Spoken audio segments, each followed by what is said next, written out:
So today we'll cover the tools of the job hunting trade, or resumes, portion of creative job search materials.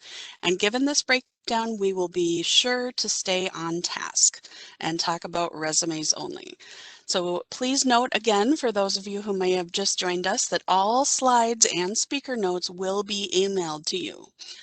And the bottom line for today's workshop: is your resume getting you interviews?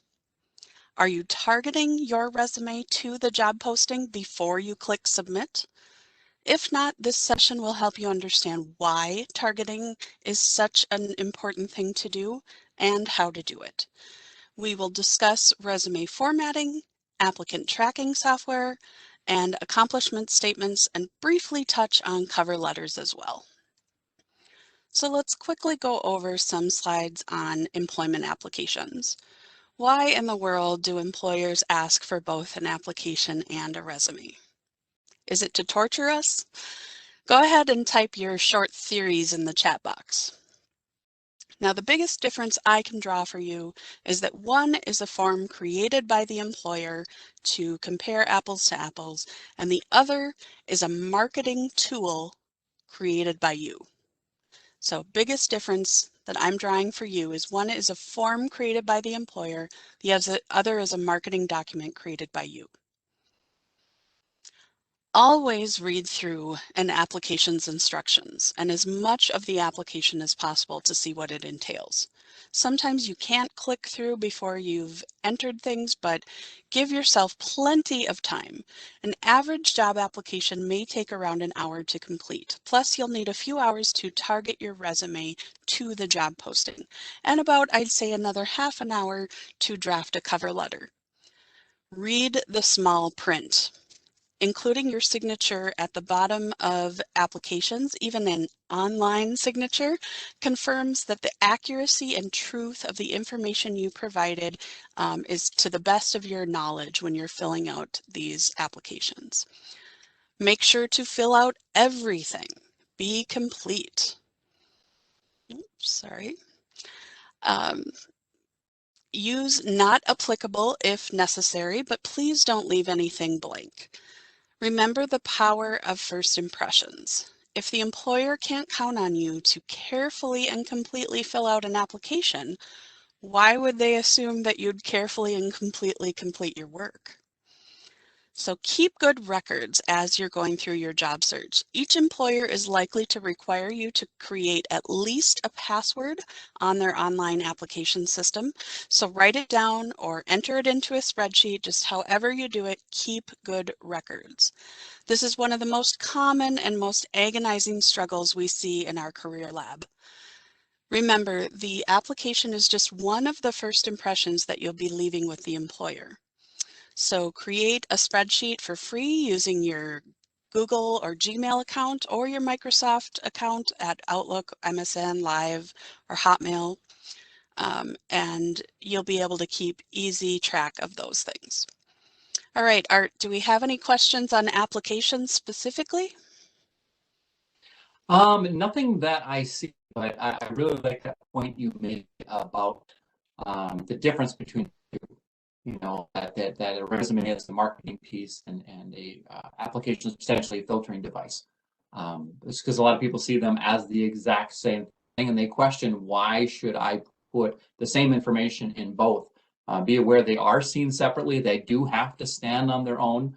I've had people argue with me about, why do I have to put my work history on my resume when it's on my application? Being aware that sometimes all they see is your resume, the person interviewing you, and it needs to stand on its own. So we'll look for questions, and I will turn my monitor on when the next question comes in. Sounds great, thanks. Yes, that is a very important point. So now let's focus on those resumes. You want relevant evidence of how you are going to add value to this employer. You'll notice that the recurring theme today in my message to you is target every single resume every single time and include only relevant information. Now, after completing this section of the Creative Job Search materials, we want you to understand key resume basics and basic sections. We want you to know the importance of targeting and understand how your formatting choices and the importance of using the right ones for you can be effective with your resume submissions. We'll also want you to understand what an accomplishment statement is and how it's used to sell your skills on a resume. And finally, we'll briefly talk about the advantages of sending a cover letter and the basic content to include. Now, there is no exact formula to resume writing. If there was, you wouldn't need us. It's both an art and a science. And CareerForce staff is here to offer best practices and strategy advice based on your individual experience, your individual background, and what you would like to do going forward. That's why we ask you to reach out and have a more extensive conversation with staff about your resume choices. So please keep all this information in mind as you digest our suggestions. The most important thing is that you yourself are comfortable with your resume so that you can confidently sell your skills and background when you get to the interview. The more you read and research about resumes, you are bound to find conflicting advice. So when this happens, first ask yourself about the context of that advice. Read the entire article. Is it directed to a specific job seeker of a specific industry, a certain population, somebody who has a background? And second, ask yourself, is it what's right for me and my resume and my strategy? The only test for our resumes is whether or not they are generating interviews. So you've got to send them out there to see if they're doing their job. But how do you know, Marnie? How do you know? Where do you start? How do you know how to target the posting? Well, you take your cues from that employer's posting. Let's look at a couple of job posting examples to talk about this. So here's a very short one. How do you figure out what's most relevant to this employer? It really is laid out for you in their job posting. Now, given this is a very short one, I would also advise the job seeker to do a lot of reading on this particular employer's website to learn a little bit more, maybe about their history, their values, their what's in the news, if they have a press section, to gather just a little bit more information because this is such a basic posting. But in order to target your resume to the job posting, you really need to study it and plan your attack. And so you'll need to analyze that posting to form your strategy. You could use a free word cloud. Just go out and Google free word cloud. You could use the website jobscan.co for free scans. There's about five free scans per month per email address that you put in. But I will show you kind of the old school method you could also use. So you'll notice here that I've taken this paragraph from the original job posting and I've turned it into kind of my own little checklist. I've put boxes for my bullets, and I want you also to understand that my checklist is fluid, as I may not squeeze all keywords from one of their sentences into just one of my accomplishment statements. So it's going to change, but do what works for you. In order to target your resume to a job posting, you really must study it. So analyze their wording. I go through first to find all the action words, all the verbs that the employer is using. So you'll see here that I have highlighted them in bold green font to stand out to me. Now, going over the posting a second time, I'm looking for keywords and phrases. So this is a bank teller position and a bank, and so there's customer service here, there's accuracy, there's calculation, bookkeeping, and keyboarding. And so after I've identified both those action words and those keywords and phrases, my third step is going to be to look for patterns. Do they repeat words? Do they use synonyms for the same idea? Are they using words that are really related to each other? Are they using industry jargon? And for today's purposes, I've started using this short posting example. However, most job postings are going to be long enough to reveal more telling patterns. So on the next slide, I've included information from another job posting.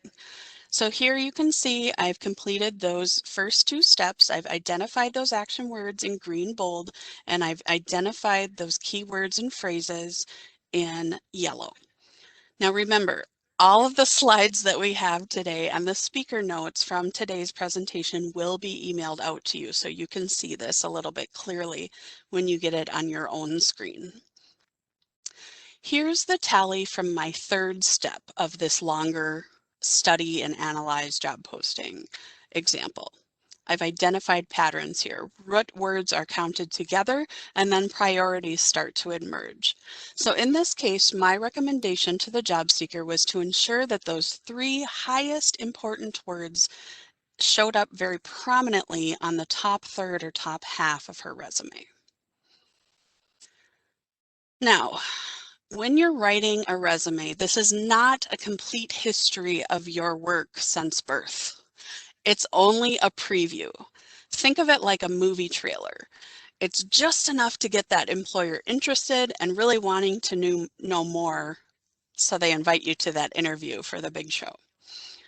So it should be a quick and easy read. There will be clear-cut sections, and accomplishment statements will not be written in full sentences. It's not an essay, it's a marketing tool.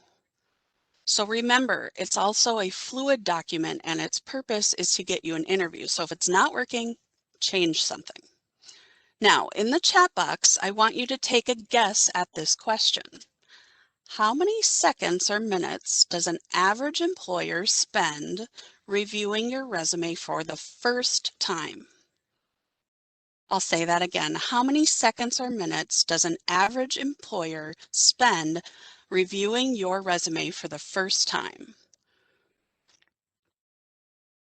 All right, we've got 3 minutes, 5, less than 2 minutes, 30 seconds, 2 seconds, 15 seconds, 2 minutes. Lots of good guesses here, folks. So the answer is, on average, an employer spends about 10 to 17 seconds just glancing at your resume.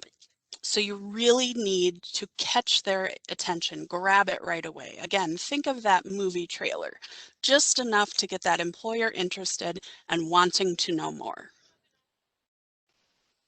So let me explain what you're looking at here in this visual impact slide. This image comes to us from theladders.com, and what they're showing is the heat from a recruiter's eyeballs as they move over 2 different resumes. Now on the left, we can notice that there are dense chunks of text and very wide, generous margins. And on the right, there are really clear, separate sections and spaced out text. So notice how the recruiter on the left didn't even finish reading the one there. And I always kind of think that the little margin on the right here is where they kind of drifted off and started making their plan for supper that night or their stop at the grocery store. And you can see that this resume just keeps going with that dense kind of newspaper column kind of text. Whereas on this side, you can see that they really did spend a little time or a few seconds to scan things over. And if you can't see it, I can tell you that the bottom of this is an education section where they've really kind of honed in on what the degree or certificate is of this person. And that's oftentimes because recruiters have a strict checklist from an employer that they must have a specific type of education in order for a candidate to move on. So that's likely why that is such a big red and orange blob there. Again, that was from theladders.com a few years ago, just to show you the appearance side of things and how strategically things need to work quick and easily. So now we want you to know that most application materials will be scanned by software during the first review before they are read by a human eye. So be aware that any fancy font can be misread by scanning software used by a lot of organizations that use these systems to vet documents originally and initially. Application Tracking Software, or ATS, can sometimes only read text. So if you put in any symbols or anything like that, it may not be able to read it. So make sure you speak the employer's language. As you are scanning their job posting, make sure that you identify and take note of the language that they're using. So if your previous employer terms people that you serve as customers, but the employer's job posting who you're targeting uses the term guests, then you want to change that term on your resume. If they list a strong candidate will be detail-oriented, like detail-oriented on the qualification list, change your wording if it says high attention to detail to detail-oriented. That way you're speaking their language and you're literally using their keyword as it's used in their job posting in your resume. That way that ATS can really keep track of that detail-oriented check, that qualification that's required. So it's basically software that is doing its job to identify specific words. Now, do some research. Look around, and on the application page, maybe it tells you what ATS brand name that employer is using. Then you could Google that ATS and see what you can find about tips on submitting a resume through that particular ATS. All right, Art, I see we have a question. Yeah, so just a couple real quick. One specific with ATS, and this is something that we do get quite a bit. Does this mean we can't use bullet points? Not necessarily. The more nervous I get about ATS or the more problems I've had in the past with scanning something, the more plain and standard I will be. So say, for example, many people like to upload their resumes to minnesotaworks.net. Well, I know from previous experience, minnesotaworks.net does not like ampersands. So using that little symbol instead of using the word and, it adds some goofy text whenever an ampersand comes up, or sometimes the bullets get replaced with like a box and a question mark inside. So I will use a hyphen or a dash with that particular website because I know how it behaves and how it scans and interprets information. So it doesn't necessarily mean that you can't use bullets or certain symbols for bullets, but I would definitely err on the more standard, simple side. Yeah, the dot bullet. In fact, when you don't leave when you take bullets off completely, remember at some point these are going to be seen by a human, and when there's no bullets, it's really hard to read. It's hard to pick out information. So simple bullets work just fine in most cases. I would totally agree. Another question about applicant tracking software or applicant tracking systems. And by the way, there are hundreds of them out there. Over You know, 400 I people, read at last yeah, count. Yeah. yeah. So it says, does the scanner catch these keywords and help your resume be read by a human? Is that the purpose of this software? So the purpose of this software, my understanding of it is the development came from an employer getting hundreds of applications. Now, I have a personal example of a friend in Uptown who was hiring for a receptionist in 2008. And she got over 400 applications for that one position. She said, Marnie, at that time, I had a stack of paper. And if there was a tear, if there was a fold, if there was a coffee spill, if there was a typo, if they didn't target my position, if anything was off, I immediately pushed it to the side into the garbage because I had to get that huge stack. I mean, that's almost a ream of paper for her down to something that was more manageable. Now, when you have application tracking systems, you can turn on that software and the software can scan it for you. We call it optical character recognition. So it's scanning through and it's looking for words and it's organizing things, and it's using that great computer code to basically tally all that information for you instead of that human having to go through those hundreds of applications. So that's why they're created. And so honestly, when you are creating this document, you're really creating it for two separate audiences. And if you want to talk more about that and about your own individual strategy for your resume, definitely contact your local career force staff so you can have that conversation and maybe ask them to scan it into something and see how it comes out. Okay, so resumes should always be honest. Any inaccurate information could cost you your job later, so make sure that things are honest and positive. Focus on skills and things that you have achieved or accomplished, rather than just your duties that you performed or your abilities or your responsibilities. Employers are more interested in the results. So focus the resume on a particular job, a particular occupation that you're targeting. If you try to include all of your experiences and your skills since your first job, you're going to make it harder for the employer to imagine you in their position. So for example, don't confuse the employer by putting forklift experience on a resume that's for a restaurant job, okay? Targeting your resume to a particular job really helps the employer see how qualified you are for their position, and then it increases the likelihood that you will be called for an interview. And remember, to the job seekers, this resume document is a selling tool, and to employers, it can be a screening or an elimination tool. So use keywords to stand out in applicant tracking systems that identify and eliminate interview candidates based on words or more lack thereof keywords. Now choose a resume format that best presents your skills relative to that job description you're targeting. The top third or half of the page is really key. Make sure that the reader immediately sees what your intention is.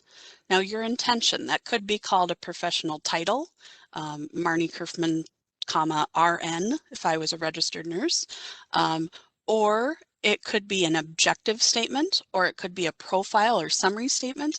Frankly, I don't care what fashion it comes in, just make sure that the reader can immediately see what your intention is. Now you must grab that employer's attention during that first half of the page. And although white space is a good idea, you don't want too much of it. And white space is kind of that ability to evenly space things, but not too much. You don't want big holes of white space in the document. Margins in particular can be minimum of up to a ½ inch small and probably no more larger than an inch all around. For easiest readability, you want to use size 10 to 12 point font. Anything smaller than that is going to be way too hard on the eyes. And then no need to waste valuable space at the bottom of your resume now with that references upon request line. It's no longer trendy in resume fashion, and it's implied that you'll provide references if they're asked for. Now, unless the references are requested, do not send them right away. Start with the basics, that application, the targeted cover letter and resume, and unless the advertisement calls for something additional, just those three things, just the basics.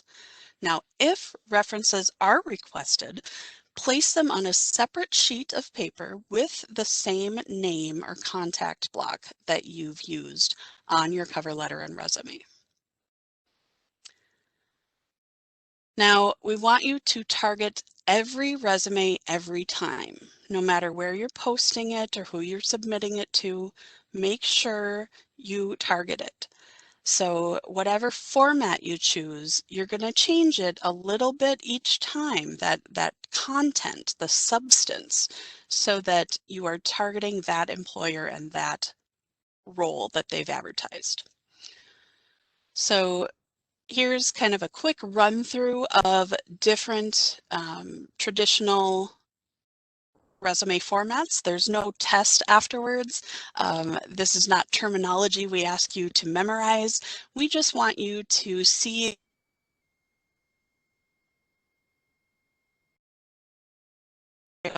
so the chronologically highlights recent employment while de-emphasizing jobs that are held years ago. It's really best for people with a consistent employment history with no gaps, and it may not be the best format for individuals who have job gaps or recent graduates or people that are changing careers. The recent work history should really be consistent with the career goal on a chronological resume format. And it uses about 10 to 15 years of work history and or the last 3 jobs. Now you can tell those are generalized statements. This is something that you want to talk through with your local staff to see what's exactly right for you. Now, on the second type of format, it's called a skills-based or a functional resume. A truly functional resume will focus just on skills and accomplishments that you have, and it's really recommended for brand new job seekers straight out of school. Now the combination is that combination of a chronological and a functional. It's really the easiest to target a specific job posting, and generally speaking, it can be the most commonly used format.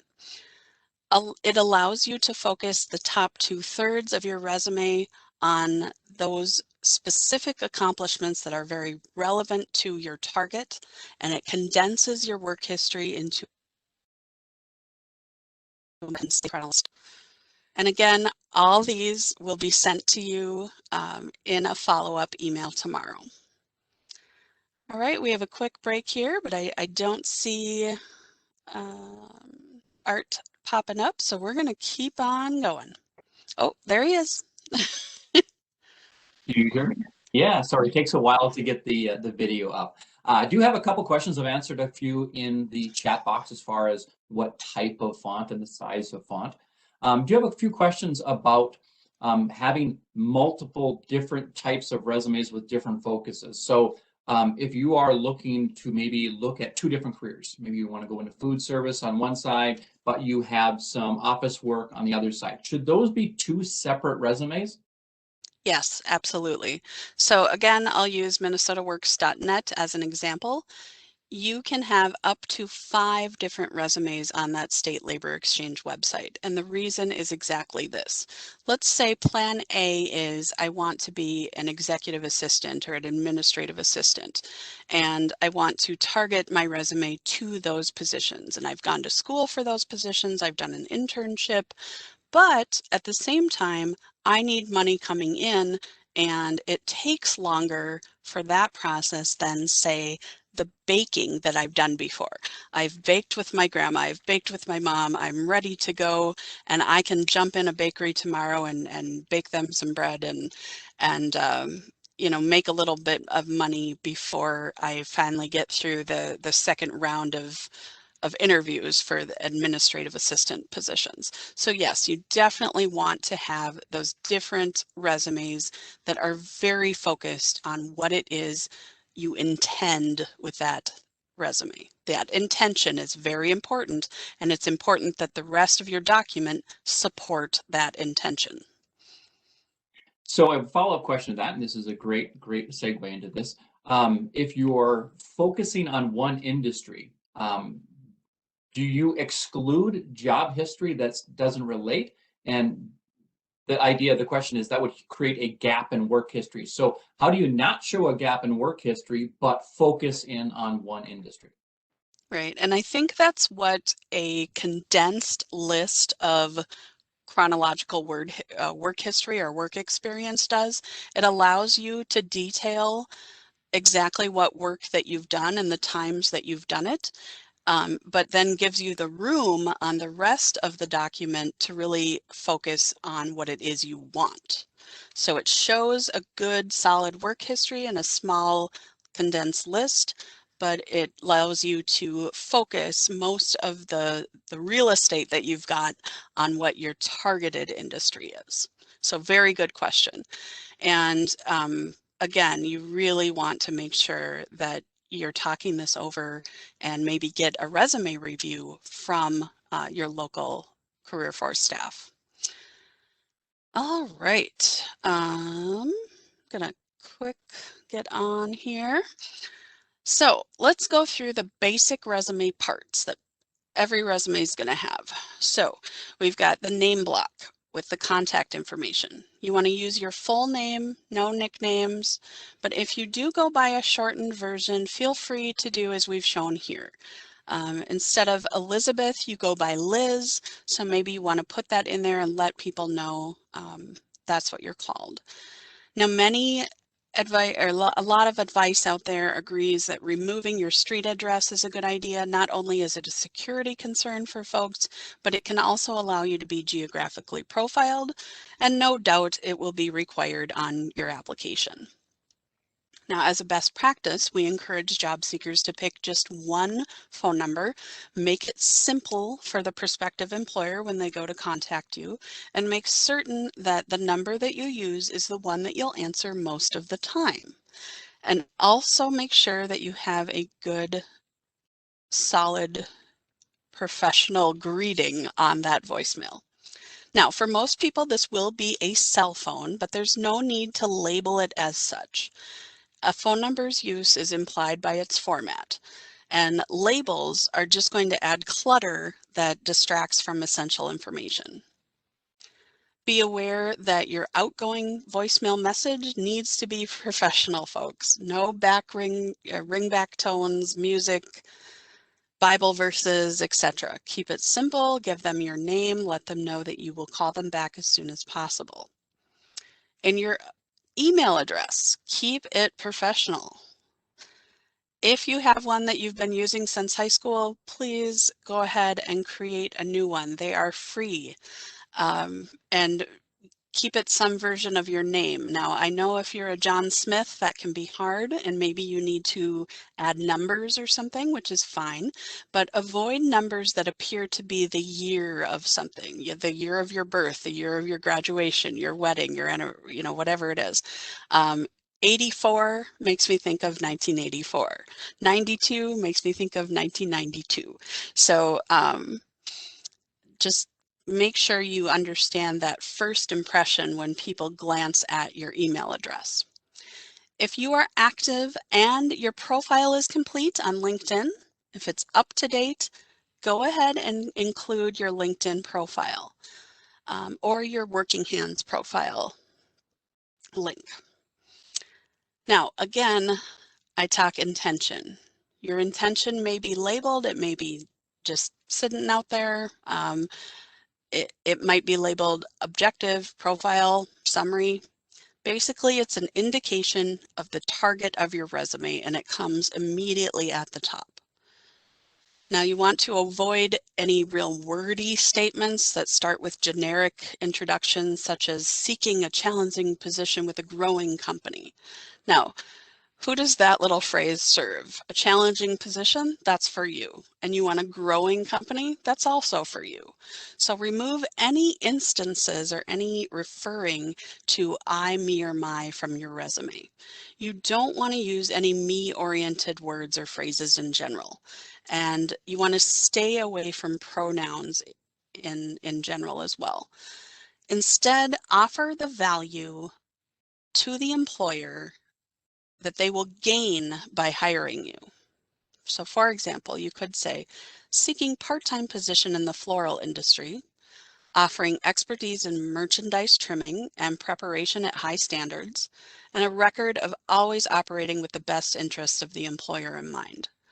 That really focuses on the employer and their needs in a role like that, versus saying, looking for a rewarding part-time job in the floral industry at a company with room for growth and advancement. rewarding and advancement, and that's just all me wording. So be careful with the words that you use. Choose your words carefully. Now, you want to make sure that you list your most recent employment first and then work backwards in time. So this is whether you're using a chronological format or you've just got a condensed chronological list in your combination format. You could include volunteer experience either in its own section, or you could incorporate it into a experience section and then just indicate whether a job is volunteer. You want to list your most recent education first as well, and then work backwards in time again. If you have any college, you do not need to list high school. Education dates also are optional, and do know that education dates will suggest your age and how current your academic knowledge is. So take that into account and consider leaving those dates off the resume if it's been more than 5 years. Plus, you can bet that this detailed information will likely be required on an employer's application, so they'll get the information. If your targeted position is unrelated to the subject that you studied, you could leave that off. You want to list your training here and continuing education that it's relevant to the job that you're seeking.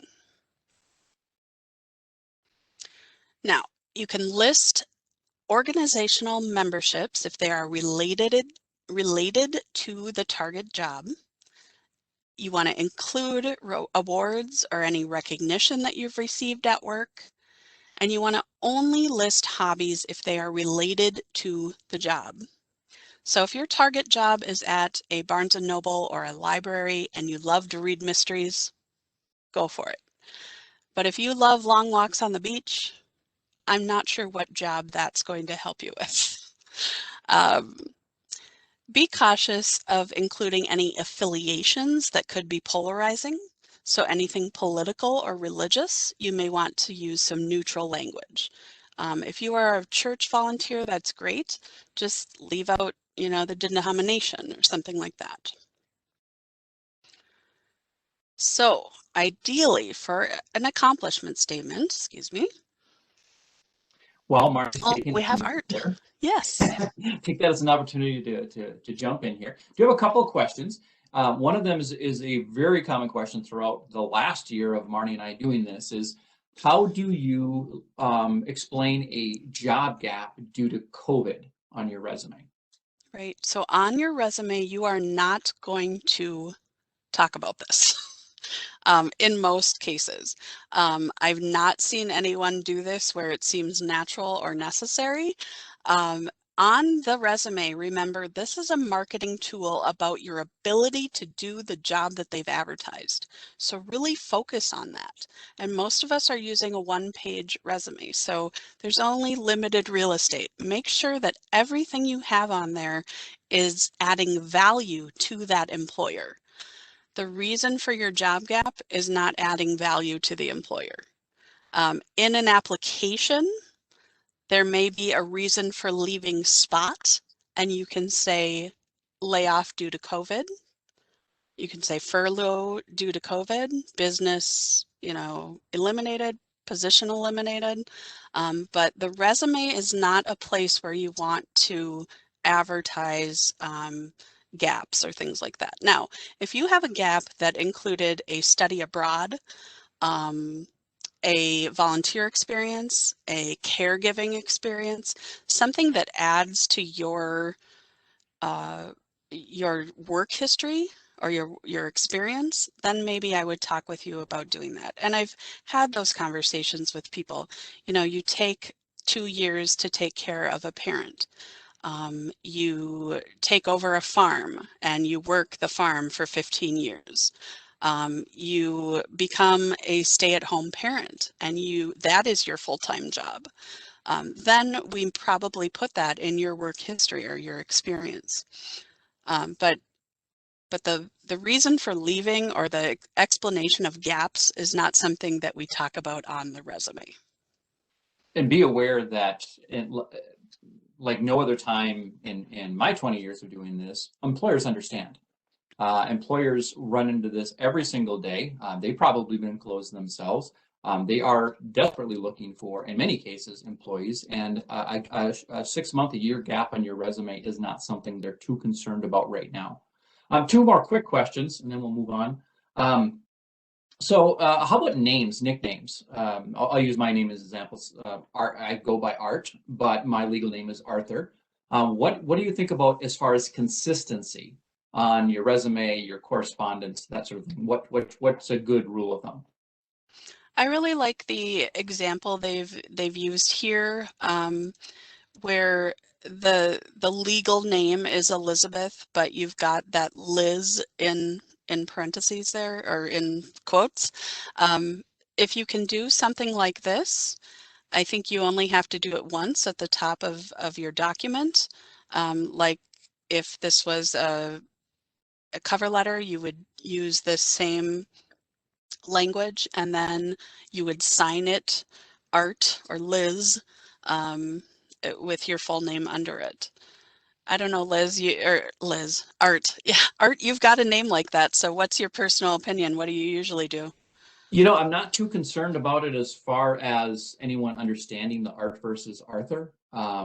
However, that is my legal name. Where you do have to be a little more careful is like a Margaret and a Peggy. There are some, or there's some ones that are extremely obvious to you because you've used it all your life.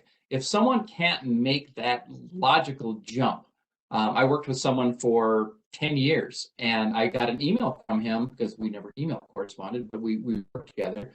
I got an email and I thought it was spam because he always went by Eric and his real name was Anthony. I don't know that. It's really important to think about everything you put out, seeing it through the employer's eye, a fresh set of eyes. I always put Arthur on mine just in case, but I do sign it Art, and I think people can make that logical jump. Do one more question real quick. What are your feelings about going up and down with font? How do you make things stand out without changing the font size? Mm.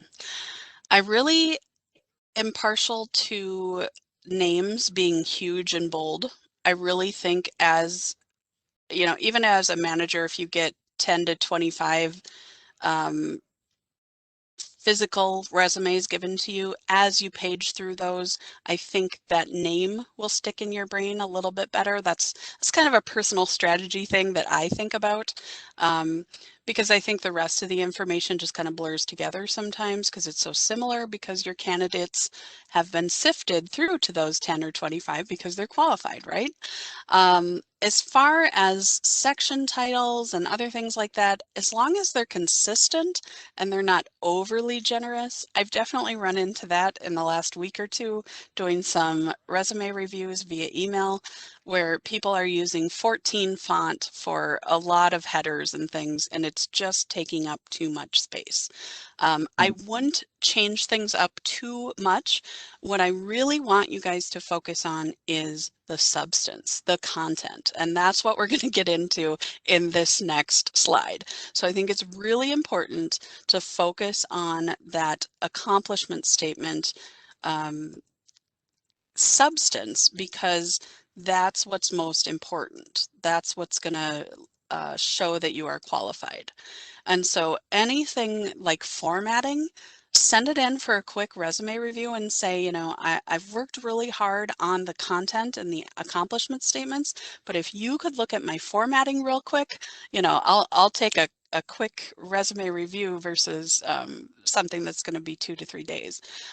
Or if you just want to call and talk to somebody and quick email them and say, do you think this is the best format for me? Or what do you think of the size of this or the look of that? We can certainly do that for you. But what I really want you to spend your time on is impactful accomplishment statements. Well written, well talked out accomplishment statements. And if you do your best to formulate these and then send it in for a review, We can help you. I usually think talking to somebody who's got really short, sweet statements, as I talk to them, I pull things out of them and they have a lot to say about the different tasks that they've done. And we can really turn it into an accomplishment statement versus just a list of duties or tasks. So ideally, you will seek out different action words to begin each accomplishment statement in your resume. And you'll use the employer's action words and really let them know that you speak their language. So examples of action words can be found in long lists online. Just Google resume action words or visit one of my favorite sites, onetonline.org, for inspiration and ideas.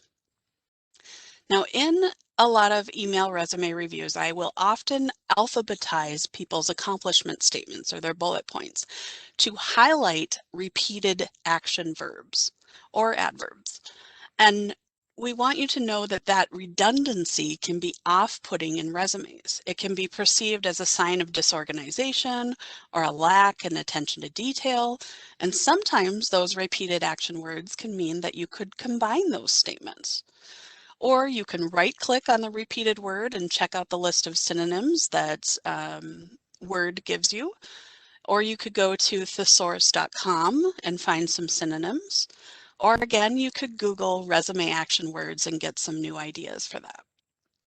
Now, phrases like ability to, responsible for, or responsibilities included do not add any value to your resume, nor do they reveal your unique experience. And they can really sound like you've been copying them right out of an internal position description from your last employer.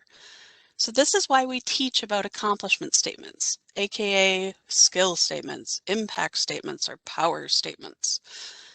These are carefully crafted things. And these accomplishment statements are how you really make yourself stand out from the other candidates, by really telling your own details of performing a skill or a task. So let me give you an example. Say you're assigned to the reception desk, and one of the tasks is to answer the phone. If you simply list that task, answered phones, on a resume, it does not really tell an employer very much. In fact, all of the people who responded to an ad for this probably have to be able to answer phones. And my guess is all of you out there could answer a phone, right? Even if it's not your favorite thing to do. But to make it into an accomplishment statement, you would need to add details. So you could say something like answered and appropriately directed phone calls on a 6-line switchboard for 5 partner agencies and 40 to 50 staff. That takes it from here's all these candidates that can answer the phone for me to here's this person's ability to answer the phone and the breadth and volume maybe they could handle. It's just a picture into that. Again, I go back to that trailer of a movie. I'm showing you a snapshot of what I can do so that you'll have me come in and tell you more about that. Okay, so for the next slide, please open a blank word processing document or grab a writing utensil and piece of paper. There will be 2 tasks listed for you, and please prepare to rewrite, reword, or revise them into accomplishment statements. And then you're going to share them with us in the chat. So as you work and submit this to the chat, let's review some of the accomplishment statement basics. And before I do that, we'll say, if you've never kept inventory or called customers at a job where you're paid, maybe you do that at home. You've had to keep inventory of what's in the linen closet or the toiletry drawer or the kitchen cabinets or the refrigerator or the freezer. What are you going to eat? What's your family going to eat? What are you going to prepare for a dinner? You've had to keep inventory at some point in your life, I guarantee it. So if you don't have a professional story about inventory or calling, then give me an example of what you could do in life. Rather than called customers, you could say kept in touch with family members by calling once a week. and you know, calling grandma, aunt, mom, etc. So while you're working on that, we'll go over some accomplishment statement basics. The resume bullet points should be accomplishment statements, not just tasks or a list of duties. You want a combination of actions, details, and results that really show your value. A laundry list of duties equates to unsubstantiated claims that do not sell you. So work on building statements that describe your unique experience performing that duty or exhibiting that skill. Strive to add specific details to these accomplishment statements. Try adding numbers by quantifying things. This is going to enhance each statement, making it more effective. Now, this is generally speaking where, as I talk to an individual, I pull some answers out of you. I ask you, you know, who did you call? What did you call them for? When did you do it? Where? Why? What did you use to call? How often? You kept inventory. How did you demonstrate that? In what situation or what project system overhaul? Or what software transition? What kind? Which included what? Using a particular tool or particular equipment. You could say such as or including. And you could say up to this number of things or between 10 and 25 staff. All right, so let's kind of quickly go over some rewrites here. So someone has managed inventory for multiple households over the course of the year, kept finances in order for tax deductions in the new year, sourced what was feasible from local farmers, resources, ordered what was needed online to fulfill at least cost, used QuickBooks to manage household inventories. So we've learned so much more about William here because he's provided us some specifics. Once a week, checked products and replaced what was needed. Again, that once a week, check and replaced. That's more information than, yeah, I keep the kitchen full, right? So writing and refining these accomplishment statements to target the job requirement in a posting is just one of the most time-consuming tasks that you'll do in rebuilding a resume. And that's why I ask you to really focus on doing these things, because they're really the substance of your document, of your marketing tool. So you can take heart in knowing that all of the time that you're spending on this and all the work that you're doing to build those effective targeted resumes is preparing you for the interview. In fact, all of your job search activities are building blocks to that interview and your next job. So know that you are really doing meaningful work as you take the time to carefully construct these powerful accomplishment statements one by one. Do your best to draft these again, and using that job posting as a guide, repolish them and reword them, and then send your drafted resume along with that targeted job posting in for review, and we'll give you some feedback. All right, so it only takes one error of spelling or grammar to take your resume out of the consideration pile. So if you're using a simple text program at home without spell check, always paste your final product into a Microsoft Word or Google Doc word processing software and run that grammar check and spell check.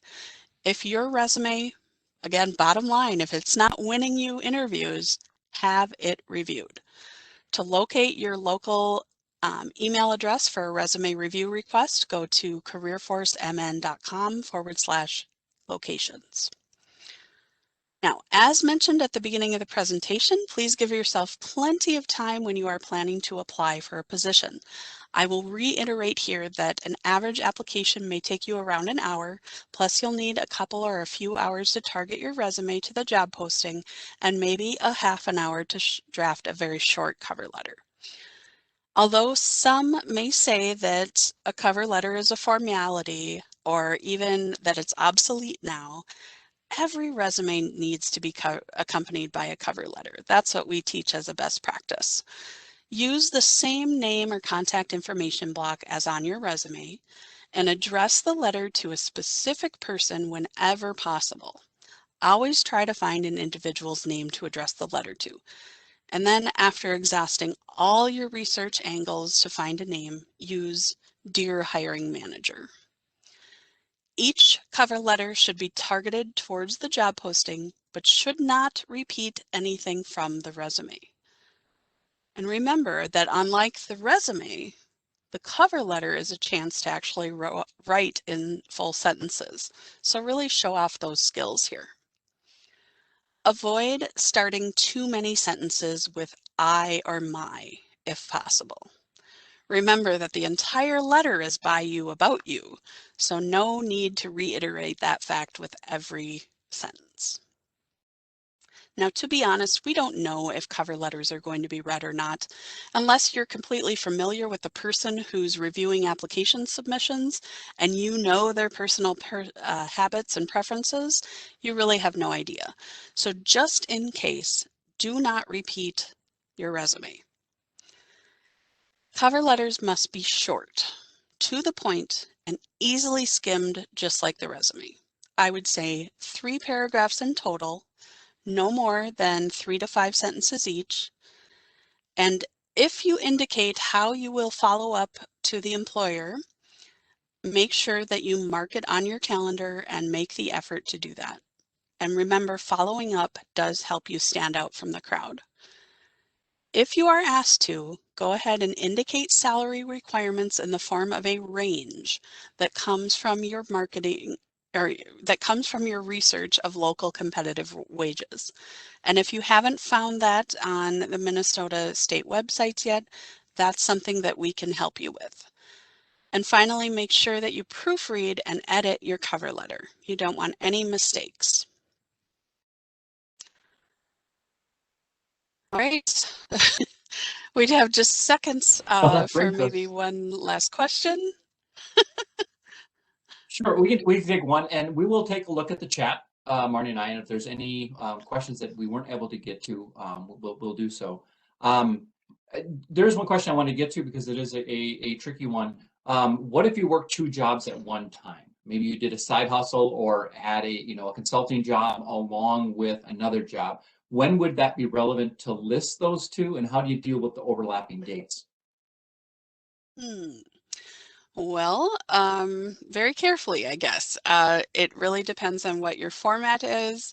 I guess I I would want to know about the relevance and if it's specific to the job title, if you need to add it, if you are doing your full-time job plus you're doing Instacart, um, if you have some sort of tie between how that Instacart experience supports your ability to do this next job, then it makes sense to keep it on the resume. But otherwise, I'm not sure that that would be a good one. Art, did you have a No, that's advice to exactly this? no, that's exactly what I was thinking. Along with, does it uh, the overlap take care of what would be a gap in work history? That's where it gets really tricky. Is if there was 2 of the 5 years that you did the side job was where you didn't do anything else. In some cases, that is relevant, but that is a perfect example of that specific situation in which you could reach out to a career force representative. By the way, just real quick before we leave, thank you so much everybody for doing the examples and participating in the chat box. They were some great examples there. We'll send the follow-up information no later than end of the day tomorrow. I'll let Marnie wrap it up. Yes, thank you so much for doing those. I see them at the top of my chat box window there, and I think it's a really great exercise, and I love to do it together. When we're in person, we can do those workshop things again, but it's nice to try to do that practice here as well. So thank you for your efforts. Thank you for your attention and your questions, and I'll look forward to sending out that follow-up tomorrow. Bye, everybody.